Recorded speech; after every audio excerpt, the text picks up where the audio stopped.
अस्सलाम वालेकुम दोस्तों मैं इफ्तिखार इफ़ी और आप देख रहे हैं चिकड़ छोले इंटरटेनमेंट। जी हाँ, चिकड़ छोले मेरी किताब का नाम है और इस चिकड़ छोले इंटरटेनमेंट यूट्यूब चैनल पर मैंने एक सिलसिला शुरू किया है आप तमाम दोस्तों के कहने पर कि मैं बाबा जी इशफाक साहब की कुछ बातें आपसे शेयर किया करूँगा।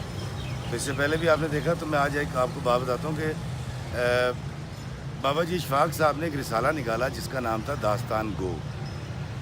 तो बाबा जी इशफाक साहब रात को देर से आया करते थे, तो वो फरमाते थे कि उनकी वालदा चिट्ठी अनपढ़ थी और उन्होंने एक रात पूछा कि शक्को तो सारी सारी रात कितने रहना है, देर ना लाना है, खैर दे है।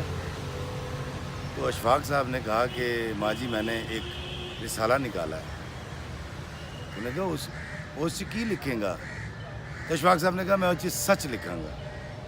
तो उनकी वालदा ने कहा काका हो रहा एक गल मेरे को लल है तो याद रखी, जे सच लिखना है सच बोलना है तो अपने बारे बोली, लोगों बारे नहीं।